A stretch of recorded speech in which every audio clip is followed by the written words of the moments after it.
Price lord, hallelujah. ದೇವರ ನಾಮಕ್ಕೆ ಸ್ತೋತ್ರವಾಗಲಿ. ಪ್ರಾರ್ಥನೆ ಮಾಡಿಕೊಳ್ಳೋಣ.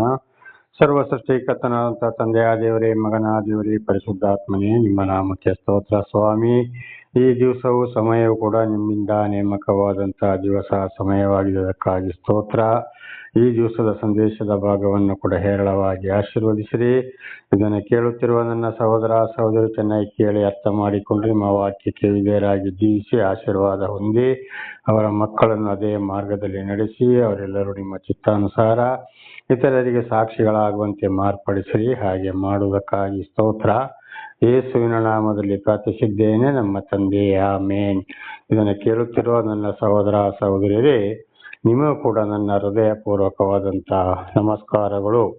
ಈ ದಿವಸದ ಸಂದೇಶದ ಭಾಗವು ಪರಲೋಕಕ್ಕೆ ಯೋಗ್ಯರು ಯಾರು ಭಾಗ 2. ಪರಲೋಕಕ್ಕೆ ಯೋಗ್ಯರು ಯಾರು ಭಾಗ 2. ದೇವರ ನಾಮಕ್ಕೆ ಸ್ತೋತ್ರವಾಗಲಿ. ವಚನದ ಕಡೆಗೆ ಹೋಗೋಣ.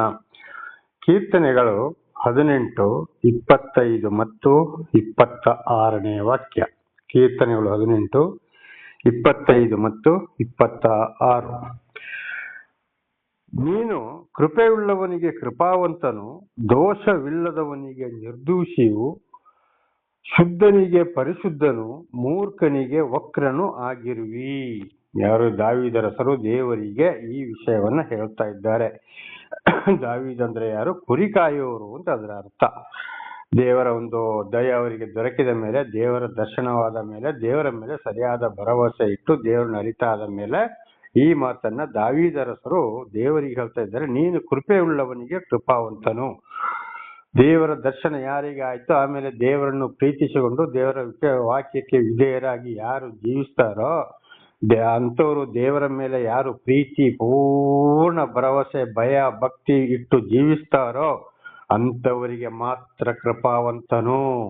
ಅಂಥವ್ರನ್ನು ಮಾತ್ರ ದೇವರು ಸ್ವೀಕಾರ ಮಾಡೋರಾಗಿದ್ದಾರೆ.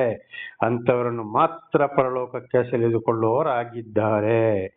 ದೋಷವಿಲ್ಲದವನಿಗೆ ನಿರ್ದೋಷಿಯು. ದೋಷ ಅಂದ್ರೆ ಎಲ್ಲಾ ದೇವರ ವಾಕ್ಯಗಳಿಗೆ, ಸರ್ವ ಸೃಷ್ಟಿಕರ್ತನಾದ ಪರಮಾತ್ಮ ಭಗವಂತ ಯೆಹೋವ ಯೇಸು ಕ್ರಿಸ್ತನ ಮಾತಿಗೆ, ಅಂದ್ರೆ ಅಲ್ಲಿ ಹಿಂದಿನ ಜೀವಿತದಲ್ಲಿ, ಹಿಂದಿನ ದಿವಸಗಳಲ್ಲಿ ಮಾಡಿದ ತಪ್ಪುಗಳನ್ನ ಬಿಟ್ಟು ಪಶ್ಚಾತ್ತಾಪ ಪಟ್ಟು ಒಪ್ಪಿಕೊಂಡು ಮತ್ತೆ ಹೊಸ ಜೀವಿತವನ್ನು ದೇವರ ವಾಕ್ಯಕ್ಕೆ ಅನುಸಾರವಾಗಿ ಒಪ್ಪಿಸಿಕೊಟ್ಟು ಯಾರು ಜೀವಿಸ್ತಾರೋ ಅವರೇ ಆಗಿದ್ದಾರೆ ದೋಷವಿಲ್ಲದವರಿಗೆ ನಿರ್ದೋಷಿ. ಆಗ ಪಾಪ ಇಲ್ಲದವರನ್ನು ಕೂಡ ದೇವರು ಏನ್ ಮಾಡ್ತಾನೆ, ಅಂತವರನ್ನ ಪರಲೋಕದ ಕಡೆಗೆ ಸೆಳೆದುಕೊಳ್ಳುವವನಾಗಿದ್ದಾನೆ. ಮತ್ತೆ ವಾಪಸ್ಸು ಹಲವಾರು ಸಲ ನಾವು ಕೇಳಿದ್ದೇವೆ, ಓದಿದ್ದೇವೆ, ತಿಳಿದುಕೊಂಡಿದ್ದೇವೆ. ಮತ್ತು ಅದೇ ಮಾರ್ಗದಲ್ಲಿ ಹೋದ್ರೆ ಖಂಡಿತವಾಗಿ ಎಷ್ಟೇ ಪ್ರಾರ್ಥನೆ ಮಾಡಿದ್ರು, ಎಷ್ಟೇ ದಾನ ಧರ್ಮ ಮಾಡಿದ್ರು, ಎಷ್ಟೇ ಬುದ್ಧಿ ಹೇಳಿದ್ರು, ಅವರ ಜೀವಿತವನ್ನ ಅವರವರು ಬದಲಾಯಿಸಿಕೊಳ್ಳದಿದ್ರೆ ಖಂಡಿತವಾಗಿ ಪರಲೋಕದ ಕಡೆ ಯೋಚನೆ ಮಾಡುವುದು ಬೇಡ. ಈ ಭೂಲೋಕದಲ್ಲಿ ಶಾಂತಿ ಸಮಾಧಾನದ ಒಳ್ಳೆ ರೀತಿಯಲ್ಲಿ ಜೀವಿಸ್ತೀನಿ ಅಂತಲೇ ಯೋಚನೆ ಮಾಡುವುದು ಕೂಡ ಇಲ್ಲ. ನಮ್ಮ ಹಿರಿಯರು ಒಂದು ಗಾದೆ ಹೇಳ್ತಿದ್ರು, ಬಾವಿಯೊಳಗಿದ್ದ ಕಪ್ಪೆ ನೀರು ಕುಡಿತದ ಇಲ್ವೋ ಅಂತ ಯಾರಪ್ಪ ನೋಡಿದವರು ಅಂತೇಳಿ. ಹಾಗೆ ಅದು ದೇವರೇ. ಇವತ್ತು ದೇವರಿಗೆ ಬೇಕಾದ್ರೆ ನಾವು ಕಣ್ಣು ಕಟ್ಟಬಹುದು, ದೇವರು ನೋಡೋದಿಲ್ಲ ಮಾಡೋದಿಲ್ಲ ಅಂತ ಯೋಚನೆ ಮಾಡಬಹುದು. ಆದರೆ ಪರಲೋಕದ ಮೇಲೆ, ಆಕಾಶದ ಮೇಲೆ, ಜಲರಾಶಿಯ ಮೇಲೆ ಸಿಂಹಾಸನ ರೂಢನಾಗಿರುವಂತ ದೇವರು ಸಂಪೂರ್ಣವಾಗಿ ಅವರ ಪಾದ ಕೆಳಗಿರುವಂತ ನಮ್ಮನ್ನ ಪ್ರತಿಯೊಬ್ಬರನ್ನ ವೀಕ್ಷಿಸಿ ನೋಡ್ತಾ ಇದ್ದಾರೆ ಎಂಬುದನ್ನು ನಮಗೆ ಈ ಕೀರ್ತನೆಗಾರರಾದ ದಾವೀದರಸರು ಕೂಡ ಇದೇ ಮಾತನ್ನ ತಿಳಿಸ್ತಾ ಇದ್ದಾರೆ. ಆದ್ರಿಂದ ಪ್ರತಿ ಒಂದನ್ನ ದೇವರು ವೀಕ್ಷಿಸುವರಾಗಿದ್ದಾರೆ. ಹಾಗೆ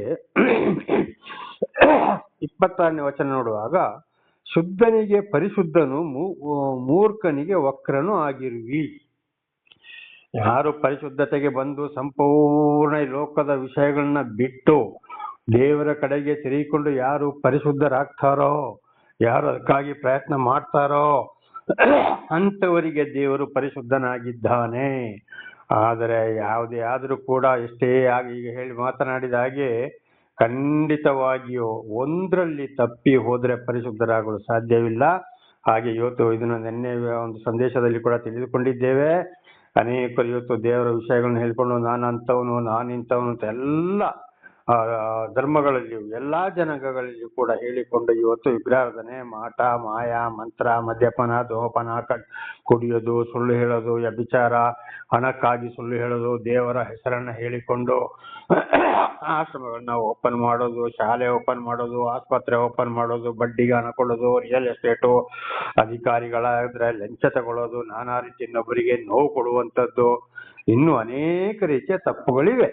ಇಂಥವ್ರು ಖಂಡಿತವಾಗಿ ಯಾವುದೇ ಜನಾಂಗವಾದ್ರೂ ನಾನು ದೇವರನ್ನ ಅರಿತಿದ್ದೇನೆ, ನಾನು ದೇವರ ಒಂದು ಭಕ್ತ, ನಾನೊಂದು ದೇವರ ಭಕ್ತ ಅಂತ ಹೇಳಿದ್ರೆ ಖಂಡಿತವಾಗಿಯೂ ದೇವರಂತವ್ರನ್ನ ಸ್ವೀಕಾರ ಮಾಡುವುದಿಲ್ಲ ಖಂಡಿತವಾಗಿಯೂ.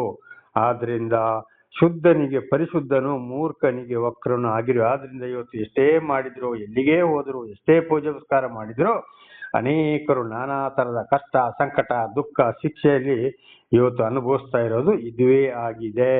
ಹಾಗೆ ತಪ್ಪನ್ನ ಒಪ್ಪಿಕೊಂಡು ಯಾರು ದೇವರ ಬಳಿಗೆ ಬಂದು ಪರಿಶುದ್ಧನಾಗ್ತಾನೋ, ಪರಿಶುದ್ಧ ಆಗ್ಲಿಕ್ಕೆ ಪ್ರಯತ್ನ ಮಾಡ್ತಾನೋ ಅಂತವರಿಗೆ ದೇವರು ಪರಿಶುದ್ಧನಾಗ್ತಾನೆ, ಅವರನ್ನು ದೇವರು ಆಶೀರ್ವಾದ ಮಾಡೋನು ಆಗ್ತಾನೆ.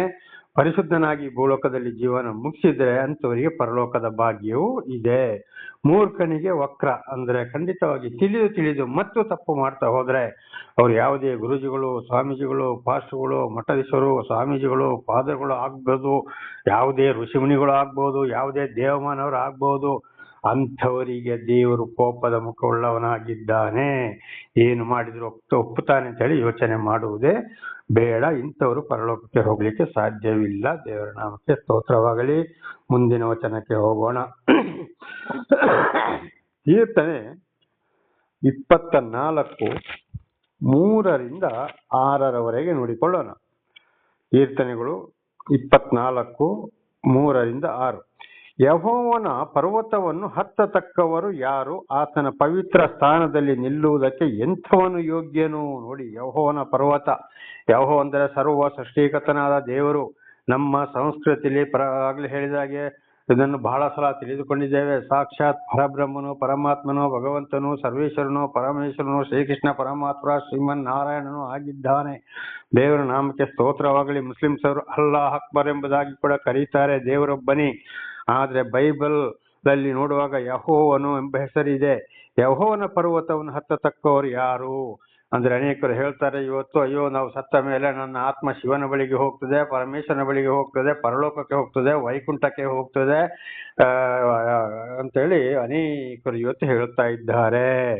ಹಾಗಾದ್ರೆ ಖಂಡಿತವಾಗಿ ಈಗಲೇ ತಿಳ್ಕೊಂಡಾಗ, ದೇವರ ದರ್ಶನವಾದ ಮೇಲೆ ತಿಳ್ಕೊಂಡು ನಾನಾ ರೀತಿ ಅನ್ಯಾಯ ಮಾಡಿದ ಮೇಲೆ ಖಂಡಿತವಾಗಿ ಅಂತವರ ಶಿವನ ಬಳಿಗೆ, ಪರಮಾತ್ಮನ ಬಳಿಗೆ, ಯೇಸುವಿನ ಬಳಿಗೆ, ಯೆಹೋವನ ಬಳಿಗೆ. ಪರಲೋಕ ಅಂದ್ರೆ ಎಲ್ಲಿದೆ? ಆಕಾಶದ ಮೇಲೆ ಜಲರಾಶಿ ಅದುವೇ ಆಗಿದೆ, ಆಕಾಶದ ಮೇಲೆ ಆಗಿದೆ ಪರಲೋಕ, ಪರಿಶುದ್ಧವಾದ ಸ್ಥಳ. ಅಲ್ಲಿ ಏನಾದ್ರೂ ದೇವರು ಇದು ಅಲ್ಲಿಗೆ ಹೋಗ್ಬೇಕಾದ್ರೆ ಎಂಥವನಾಗಿರ್ಬೇಕು? ಅವನು ಪರಿಶುದ್ಧನಾಗಿರ್ಬೇಕು. ಅದಕ್ಕೆ ಯಾಜಕ ಕಾಂಡ 19ನೇ ಅಧ್ಯಾಯ 2ನೇ ವಾಕ್ಯದಲ್ಲಿ ಹೇಳಿದ್ದು, ನಾನು ಪರಿಶುದ್ಧನಾದಾಗೆ ನೀವು ಪರಿಶುದ್ಧರಾಗಿರಿ. ದೇವರ ದರ್ಶನವಾದ ಮೇಲೆ, ಅವ ಮನುಷ್ಯನ ಅವತಾರವೆತ್ತಿ ಬಂದ ಮೇಲೆ ದೇವರು ಯಾವ ರೀತಿ ಪರಿಶುದ್ಧರಾಗಿದ್ರೋ ಆ ರೀತಿಯಲ್ಲಿ ಜೀವಿಸಿ ನಾವು ಈ ಭೂಲೋಕದಲ್ಲಿ ಮರಣ ಹೊಂದಿದ್ರೆ ಮಾತ್ರ ಯೆಹೋವನ ಪರ್ವತವನ್ನು ಹತ್ತಬಹುದು, ಇಲ್ಲದ್ರೆ ಖಂಡಿತವಾಗಿಯೂ ಸಾಧ್ಯ ಇಲ್ಲ. ಆತನ ಪವಿತ್ರ ಸ್ಥಾನದಲ್ಲಿ ನಿಲ್ಲುವುದಕ್ಕೆ ಎಂಥವನು ಯೋಗ್ಯನು? ಯಾರು ಯೋಗ್ಯ? ಅಲ್ಲಿಗೆ ಹೋಗ್ಬೇಕಾದ್ರೆ ಇಲ್ಲಿ ಯಾವ ಯೋಗ್ಯತೆ ಬೇಕು? 4ನೇ ವಚನ, ಯಾವನು ಅಯೋಗ್ಯ ಕಾರ್ಯಗಳಲ್ಲಿ ಮನಸ್ಸಿಡದೆ ಮೋಸ ಪ್ರಮಾಣ ಮಾಡದೆ. ಅಯೋಗ್ಯ ಕಾರ್ಯ, ಕೆಟ್ಟ ಕೆಟ್ಟ ಕಾರ್ಯಗಳು, ಆಗ್ಲೇ ಹೇಳಿದಾಗೆ 10 ಆಜ್ಞೆಗಳಿಗೆ 10 ದಶಾಜ್ಞೆಗಳಿಗೆ ವಿಧೇಯರಾಗಿ ಜೀವಿಸುವಂಥದ್ದು, ಯಾರಿಗೂ ಏನೂ ತಪ್ಪು ಮಾಡದೆ, ಗಂಡ ಇರ್ಬೋದು, ಹೆಂಡತಿ ಇರ್ಬೋದು, ಮಕ್ಕಳು ಇರ್ಬೋದು, ಅತ್ತೆ ಸೊಸೆ, ಮಾನವ ಜನಾಂಗ ಯಾರೇ ಇರಬಹುದು, ದೇವರ ವಾಕ್ಯಕ್ಕೆ, ಸರ್ವ ಸೃಷ್ಟಿಕರ್ತನ ದೇವರ ವಾಕ್ಯಕ್ಕೆ ವಿರುದ್ಧವಾಗಿ ಅಯೋಗ್ಯ ಕಾರ್ಯದಲ್ಲಿ ಮನಸ್ಸಿಡದೆ, ಮೋಸ, ಸುಳ್ಳು ಹೇಳದೆ. ಅನೇಕರು ಇವತ್ತು ಸುಳ್ಳು ಹೇಳಿ ಪ್ರಮಾಣ ಆ ದೇವರಾಣೆ ಈ ದೇವರಾಣೆ ಅಂತ ಹೇಳ್ತಾರೆ. ಇಂಥದನ್ನ ಮಾಡದೆ ಶುದ್ಧ ಹಸ್ತವು ನಿರ್ಮಲ ಮನಸ್ಸು ಉಳ್ಳವನಾಗಿದ್ದಾನೋ. ಶುದ್ಧ ಮನಸ್ಸು, ನಿರ್ಮಲ ಹಸ್ತ, ಕೈಯಲ್ಲಿ ಯಾವುದೇ ಅನಾಚಾರ ಮಾಡದವನು, ಶುದ್ಧ ಮನಸ್ಸು, ದೇವರಿಗೆ ಒಪ್ಪಿಗೆಯಾಗುವಂತ ಮನಸ್ಸಿರಬೇಕು.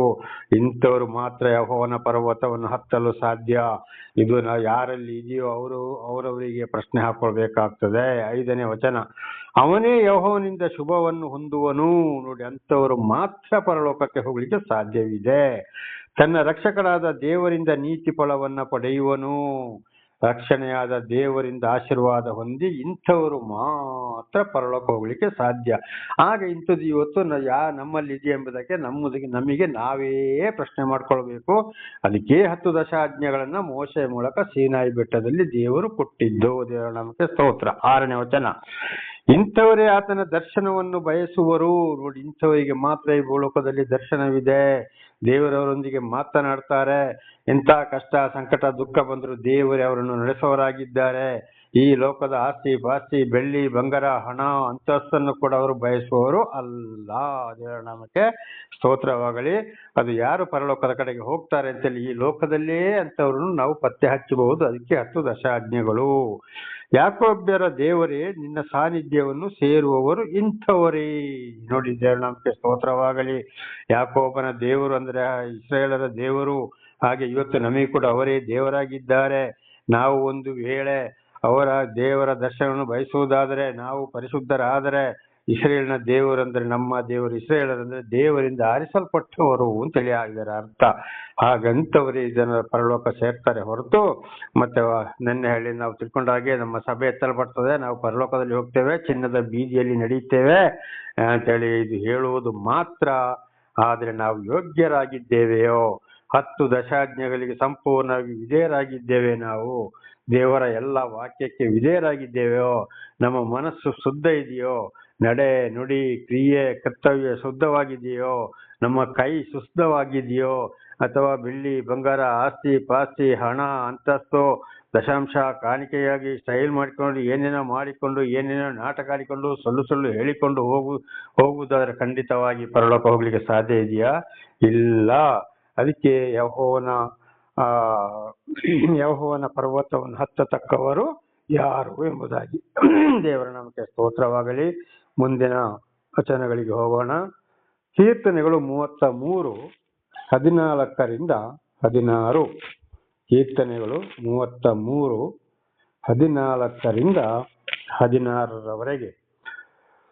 ತಾನಿರುವ ಸ್ಥಾನದಿಂದ ಭೂ ನಿವಾಸಿಗಳೆಲ್ಲರನ್ನು ದೃಷ್ಟಿಸುತ್ತಾನೆ. ದೇವರು ನೋಡಿ ಪರಲೋಕದ ಕೂತ್ಕೊಂಡು ಪ್ರತಿಯೊಬ್ಬರನ್ನ ನೋಡುವವನಾಗಿದ್ದಾನೆ. ದೇವರ ಕಣ್ಣು ಮುಚ್ಚಲಿಕ್ಕೆ ಸಾಧ್ಯವಿಲ್ಲ. ಅದಕ್ಕೆ ಪರಲೋಕದಲ್ಲಿ ಸಿಂಹಾಸನಾರೂಢನಾಗಿದ್ದಾರೆ. ಅವರೆಲ್ಲರ ಹೃದಯವನ್ನು ನಿರ್ಮಿಸಿದವನು ಅವರ ಕೃತ್ಯಗಳನ್ನು ಯೋಚಿಸುವವನು ಆತನೇ. ಪ್ರತಿಯೊಬ್ಬರ ಹೃದಯಗಳನ್ನು, ಮನುಷ್ಯರ ಪ್ರತಿಯೊಂದು ಅಂಗಾಂಗಗಳು ಸರ್ವವನ್ನ ಸೃಷ್ಟಿ ಮಾಡಿದವರು ದೇವರಾಗಿದ್ದಾರೆ. ಪ್ರತಿಯೊಬ್ಬರನ್ನ ಹೃದಯವನ್ನ ಪರೀಕ್ಷಿಸಿ ನೋಡೋರು. ಅದಕ್ಕೆ ಪರಲೋಕದ ಮೇಲೆ ಜಲರಾಶಿ ಮೇಲೆ ಸಿಂಹಾಸನ ರೂಢನಾಗಿದ್ದಾರೆ. ಅದಕ್ಕೆ ಇಲ್ಲಿಂದ ಪವಿತ್ರ ಆತ್ಮರು ಕೂಡ ಪ್ರತಿಯೊಂದನ್ನ ಪರಲೋಕಕ್ಕೆ ತಂದೆಯಾದ ದೇವರಿಗೆ ವರದಿ ಮಾಡುವವರಾಗಿದ್ದಾರೆ. 16 ಮಹಾ ಸೇನಾಬಲದಿಂದಲೇ ಯಾವ ಅರಸನಿಗೂ ಜಯವಾಗುವುದಿಲ್ಲ, ಯಾವ ಶೂರನೂ ಅಧಿಕವಾದ ಭುಜಬಲದ ದೆಸೆಯಿಂದ ಸುರಕ್ಷಿತನಾಗುವುದಿಲ್ಲ. ಅವನು ಯಾವುದೇ ಮಂತ್ರಿ ಇರ್ಬೋದು, ಯಾವುದೇ ಅರಸರಿರ್ಬೋದು, ಯಾವುದೇ ಇರ್ಬೋದು, ಎಂಥವನೇ ಇರಬಹುದು, ಖಂಡಿತವಾಗಿ ಪ್ರತಿಯೊಬ್ಬನಿಗೆ ನ್ಯಾಯ ತೀರ್ಪು ಇದೆ. ಅವನು ದೇವರಿಂದಲೇ ಆಯ್ಕೆಯಾದವನು. ಆದರೆ ಆಯ್ಕೆಯಾದ ಮೇಲೆ ಅವನು ಏನ್ ಮಾಡ್ತಾ ಇದ್ದಾನೆ, ಅವನ ಮನಸ್ಸು ಹೇಗಿದೆ ಎಂಬುದಾಗಿ ಕೂಡ ಕೂತ್ಕೊಂಡು ನೋಡ್ತಾ ಇದ್ದಾನೆ. ಯಾವುದೇ ಒಂದು ಯುದ್ಧದಲ್ಲಿ ಜಯ ಸಿಕ್ಕುವುದಾದರೂ ಕೂಡ ದೇವರ ಆಶೀರ್ವಾದವಿಲ್ಲದೆ ಯುದ್ಧದಲ್ಲಿ ಕೂಡ ಜಯ ಸಿಕ್ಕುವುದಿಲ್ಲ. ಯಾವ ಶೂರನೇ ಆದರೂ ನಾನು ಇಂಥವನು, ನನ್ನ ಭುಜಬಲ, ನಾನು ಗೆಲ್ತೇನೆ ಅಂತೇಳಿ ಯೋಚನೆ ಮಾಡುವುದೇ ಬೇಡ. ಅಂಥವರಿಗೂ ಒಂದಲ್ಲ ಒಂದು ದಿವಸ ಕೇಡು ಬಂದೇ ಬರ್ತದೆ. ಪ್ರತಿಯೊಂದು ಬರುವುದು ದೇವರಿಂದಲೇ. ದೇವರಿಂದ ಒಂದು ಬಲವಾದ ಪರಾಕ್ರಮಶಾಲಿ ಯಾವುದೂ ಇಲ್ಲ. ಅದಕ್ಕೆ ಹೋಶೇಯ 9ನೇ ಅಧ್ಯಾಯ 6ನೇ ವಾಕ್ಯದಲ್ಲಿ ಓಡ್ತಾ ಇದ್ದೇವೆ.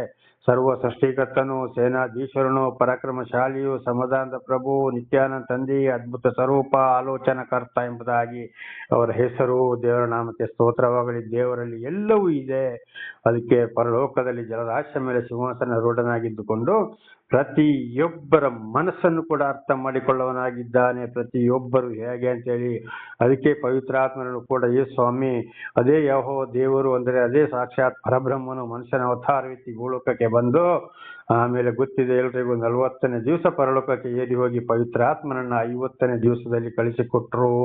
ಅಂದ್ರೆ ಪರಲೋಕಕ್ಕೆ ಏರಿ ಹೋದ ಮೇಲೆ 10ನೇ ದಿವಸದಲ್ಲಿ ಅವರು ಈ ಪವಿತ್ರಾತ್ಮ ಆಗಿದ್ದಾರೆ. ಇವತ್ತು ಅಂದ್ರೆ ಪರಮಾತ್ಮನಾಗಿದ್ದಾನೆ. ಭೂಲೋಕದಲ್ಲಿ ಪ್ರತಿಯೊಬ್ಬರನ್ನ ನೋಡೋರು, ನಡೆಸೋರು, ದರ್ಶನ ಕೊಡೋರು,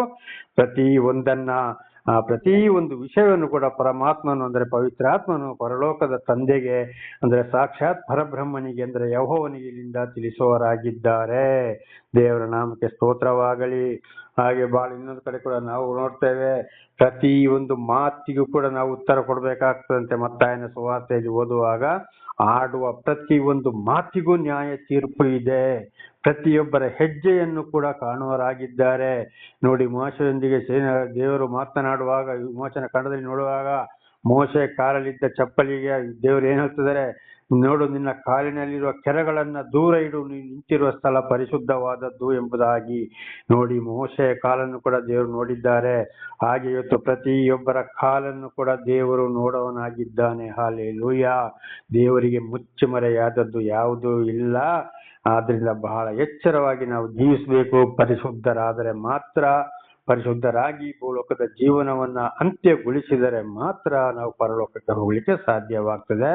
ಇಲ್ಲದಿದ್ರೆ ಖಂಡಿತವಾಗಿಯೂ ಎಷ್ಟೇ ಹಾಡು ಹಾಡ್ಬೋದು, ಎಷ್ಟೇ ಡ್ಯಾನ್ಸ್ ಮಾಡ್ಬೋದು, ಎಷ್ಟೇ ಪ್ರಾರ್ಥನೆ ಮಾಡಬಹುದು, ಎಂತೆಂಥ ಬಿಲ್ಡಿಂಗ್ ಕಟ್ಬೋದು, ದೇವಾಲಯ ಕಟ್ಬೋದು, ಎಷ್ಟೇ ಕ್ರಿಸ್ಮಸ್ ಮಾಡ್ಬೋದು, ಏನೇ ಮಾಡ್ಬೋದು, ವಾಕ್ಯಕ್ಕೆ ವಿಧೇಯರಾಗದ ಹೋದ್ರೆ ಖಂಡಿತವಾಗಿ ಪರಲೋಕ ಶೂನ್ಯ. ಅದು ಯಾರೇ ಆಗಿರ್ಲಿ, ಮಾನವ ಜನಾಂಗಕ್ಕೆ ಕೈಲಾಸ ಎಂಬುದು ಅದೇ, ವೈಕುಂಠ ಎಂಬುದು ಅದೇ, ಶಿವನ ಬಳಿಗೆ ಹೋಗುವುದು ಕೂಡ ಅದೇ ಆಗಿದೆ.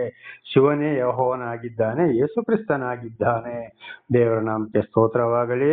ಇದೇ ವಿಷಯವು ನಾಳೆ ಕೂಡ ಮುಂದುವರಿಯುವುದು. ಪ್ರಾರ್ಥನೆ ಮಾಡಿಕೊಳ್ಳೋಣ. ಸರ್ವ ಸೃಷ್ಟಿಕರ್ತನ ತಂದೆಯ ದೇವರೇ, ಮಗನ ದೇವರೇ, ಪರಿಶುದ್ಧಾತ್ಮನೇ, ನಿಮ್ಮ ನಾಮಕ್ಕೆ ಸ್ತೋತ್ರ ಸ್ವಾಮಿ.